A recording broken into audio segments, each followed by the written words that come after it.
అంటే ఈ దేశం అంత గొప్పది ఇది. ఈరోజు 11 వచ్చినాయి, రేపొద్దున 1 రావచ్చు, అది మనకి ఇష్యూస్ కాదు. మనకు 1 వచ్చినప్పుడు వాళ్ళకు కూడా 1 రావచ్చు కదా రేపొద్దున. అంటే హెచ్చు తగ్గులు పెరుగుతూ ఉండే పెద్ద ఇష్యూ కాదు. కానీ నేనేంటంటే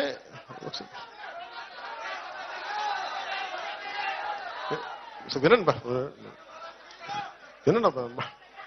వినండి మాట కాదు. ఇది నేను ఎందుకు 11 అంటే అలాగే అయినా అయిపోయినాయి కదా, వెళ్ళిపోయారు కదా. ఎందుకు మళ్ళీ బాధపడి ఎన్నిసార్లు బాయ్ చెప్తాను? చాలు బాయ్ చెప్పారు, చాలు సంతోషించండి. ఓ రోజు బాయ్ బాయ్ కుదరదు, ఒకసారి బాయ్ చెప్తే చాలు. ఇది ఒక నిమిషం. ఇది అంటే నేనేం చెప్తానంటే, నువ్వు తల ఎగరేయకు విజయంలో. మనం తల ఎగరేయద్దు, మనం తల ఎగరేయం. వాళ్ళకి 11 రానివ్వండి, 1 రానివ్వండి, అయినా కానీ మనం తల ఎగరేయం. ఎందుకంటే మనందరిది ప్రకృతి ఏమి నిర్ణయిస్తో దాని మూలంగా వెళ్తాం.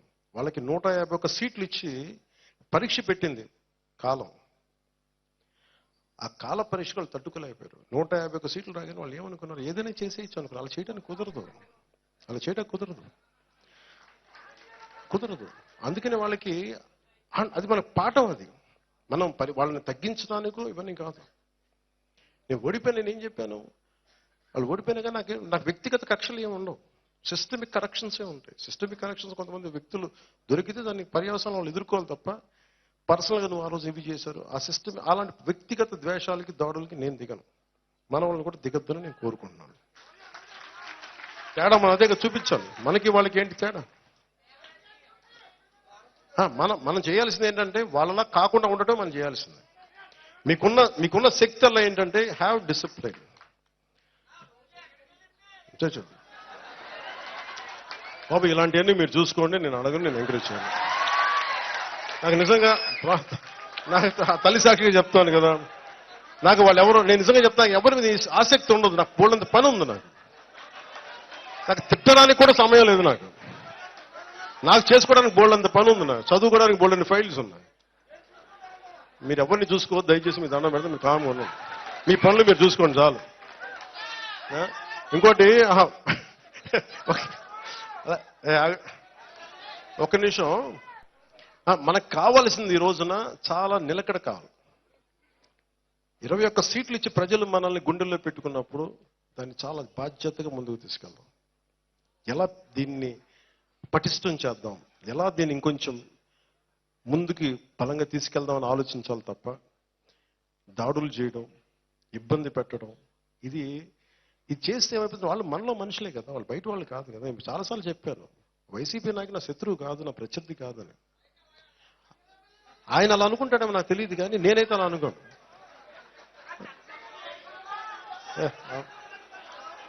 నేను చెప్పనా? ఓకే, మీరు అనుకుంటారు కదా, ఒకసారి చెప్తాను.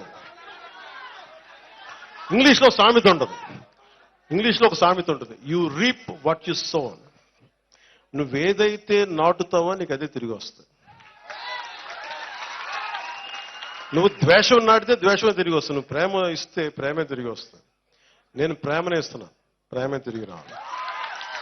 నేను అభివృద్ధినే ఇచ్చాను, అభివృద్ధి తిరిగి రావాలి. ఎదుటి వాళ్ళు బాగుండాలని కోరుకున్నాను, మనం బాగుండాలని ఉంటుంది. వీడు నాశనం అవ్వాలి, ఆడు పోవాలి నేను ఎప్పుడు కోరుకోను. అది ప్రకృతి విరుద్ధం. అది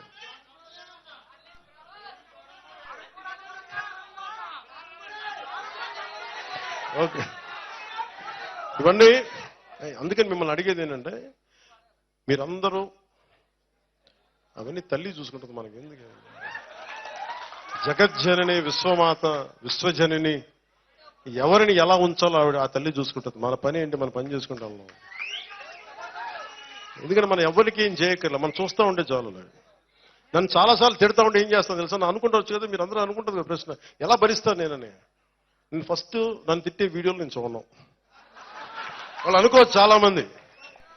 నాకు మొన్న చెప్తున్నారు, నిన్ను ఎలా తిట్టారంటే, అమ్మ చెప్పలేదు విషయం అంటే. నేను చెప్తే నేను వేరే ఆలోచన. నేనేంటంటే బై డిఫాల్ట్ సెట్టింగ్ నేను చూడను, నేను విన్నాను. నేనేం నమ్ముతానంటే, తల్లి నా గుండెల్లో నువ్వు ఏది మంచి అదే చేయనివ్వు నన్ను. ఏది వినాలో అదే వినలేవు, దేనికి స్పందించాలో దానికే స్పందింపచేయి. ఇంకా నన్ను ఎన్ని రకాలుగా నేను చూడను కూడా చూడను నా గురించి. సో అందుకే నన్ను ఎవరిని తిట్టినాగా నాకు అర్థం కాదు. అట్లాగా ఎవరిని తిట్టినట్టు ఉండదు.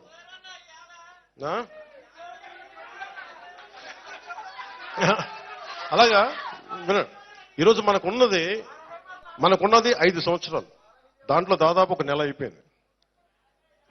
ప్రతిరోజు ప్రతి గంట చాలా కీలకం. నాకు ఇలా ప్రతిసారి కలవటం కంటే కూడా నాకు పని చేస్తే మీ జీవితాల్లో మార్పు తీసుకురాగలుగుతాయి. అలాగే జన సైనికులందరికీ చెప్తున్నాను, ముఖ్యంగా యువతకి చెప్తున్నాను, అమ్మ మిమ్మల్ని ఎక్కడ మర్చిపోతాం తల్లి, మీరు నా మీద కోపపడతట్లా. తల్లి లేకుండా నా పదం ప్రయోగం ఉంటుందా? జనసేన అంటే ముందు మీ పేరే చెప్తాను తల్లి.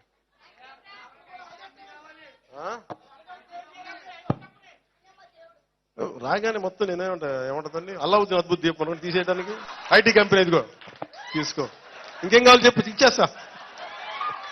అల్లావుద్దీన్ అద్భుత దీపాలు ఉంటాయి కదా, అన్న మాకు ఈ సమస్య ఉంది తీర్చేద్దాం, ఇట్లా అంటున్న భూతం వస్తే తీర్చేయండి. అలా జరగదు, నలకాలి. అందుకే 5 సంవత్సరాలు ఇచ్చింది రాజ్యాంగం మనకి.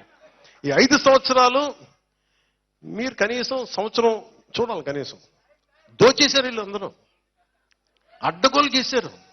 ఇవన్నీ నిలబెట్టుకోవడానికి, అర్థం చేసుకోవడానికి, పరిస్థితి తీసుకోవడానికి, వీటన్నిటి కష్టాల మధ్యలో మొట్టమొదటి ప్రామిస్ ఉద్యోగాలు ఇచ్చాం. వాళ్ళు అంటున్నారు ఈ ఉద్యోగాలు ఇంకా ఎక్కువ ఇవ్వాలి డిఎస్సి అంటే. మీరు అది కూడా ఏడవలేదు కదా మీరు.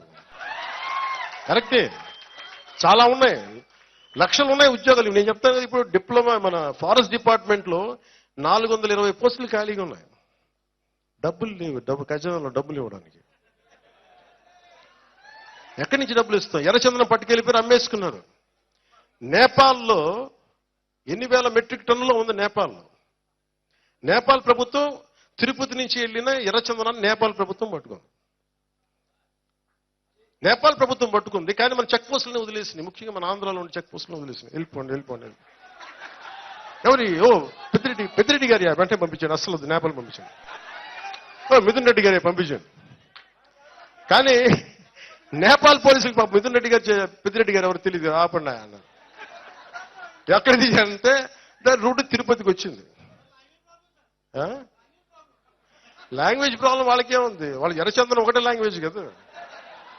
ఈ ఎర్రచందనం కాహాయ్ అంటాడు, అది పట్టుకుంటారు, తీసుకెళ్తారు. పట్టుకుని ఇప్పుడు ఆ ఫైల్ నా దగ్గరికి వచ్చింది.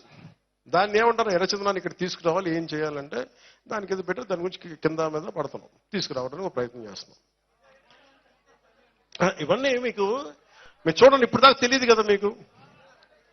అంటే ఒక ఎర్రచందనం మనకి నేపాల్లో పట్టుబడింది అంటే మీకు ఎంత అలసత్వంగా ఉన్నాయి చెక్ పోస్టులు. మీరు అక్కడి నుంచి తీసుకొచ్చి ప్రతి చోట పోలీస్ చెక్ పోస్టులు ఉంటాయి. నువ్వేం తీసుకెళ్తావు జేబులు, మీకు ఎన్నిసార్లు మనకి ఎలక్షన్ కమిషన్ టైంలో మనకి అడుగుతారు. అలాంటిది ఎర్రచందనం అంటే ఎన్ని వేల మెట్రిక్ టన్నులు, ఎన్ని లారీలు వెళ్ళాలి. అన్ని లారీలు చాలా సునాయాసంగా వెళ్ళిపోయి నేపాల్ దాకా. అంటే మీకు ఆ స్థాయిలో ఉంది దోపిడీ. కరెక్ట్, సినిమాలు తీయచ్చు, కానీ ఒక అడవిని కొట్టి ఒక చెట్టుని పెంచడం ఎంత కష్టమో మీకు తెలుసా? మనందరికీ తెలుసు. కొట్టే వాళ్ళకి తెలియదు అది సంగతి. ఒక చెట్టు కొడితే 25 చెట్లు నాటాలని అరణ్య సూక్తిని చెప్తూ ఉంటుంది. ఆ చదువులు చదివితే కదా, ఆ విజ్ఞానం ఉంటే కష్టం తెలుస్తుంది. కొట్టేసుకుందాం, పెంచేసుకుందాం, అమ్మేసుకుందాం, ఏం చేసుకుంటారు? ఎక్కడ తింటారు డబ్బులు?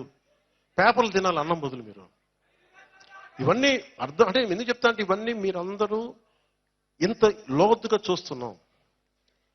అసలు ఈ రోజున సివిల్ సప్లైస్ లో ఎంత టన్నుల బియ్యం దోచేస్తున్నారు మీకు చెప్తా వచ్చాం. మనోహర్ గారికి నేను ఒకటే చెప్పాను. మనం మాట్లాడాం, సివిల్ సప్లైస్ మీ చేతిలో పెట్టాం, అక్రమ రవాణా బియ్యం మీద ఉక్కుపాదం మోపండి. అదొక్కటే మాట చెప్పాను. ఆయనకి నా అభినందనలు. బలంగా చేశారు, సీజ్ చేశారు గోడౌన్స్. కానీ వెనకున్న సూత్రధారులను పట్టుకోవాలి, ఎవరెవరో తెలియదు, ఇంకా ఎతుకుతున్నాం, చూద్దాం. అలాగే చెరువులు, మట్టి, ఇసుక, మట్టి, శ్మశానం, మైనింగ్ అన్ని పట్టుకుపోతాం. ఇవన్నీ ఆపాలి. ఇదేంటంటే ఇది మేము ఒక్కలం చేసేది కాదు. ఒక తెలుగుదేశమో, జనసేనో, భారతీయ జనతా పార్టీ నాయకులు, గౌరవ ముఖ్యమంత్రి చంద్రబాబు గారు కాదు, మీరందరూ కలవాలి దీంట్లో. ఒక మార్పు రావాలి అంటే మీరందరూ కలిస్తే తప్ప మార్పు రాదు. అలాంటి మార్పుకి మన పిఠాపురంలో శ్రీకారం చుట్టాం. ఆ మార్పు ఒక రోజున ప్రపంచం ఇటువైపు చూస్తుంది. ప్రపంచ దేశాలు పిఠాపురం వైపు చూస్తాయి. ఆ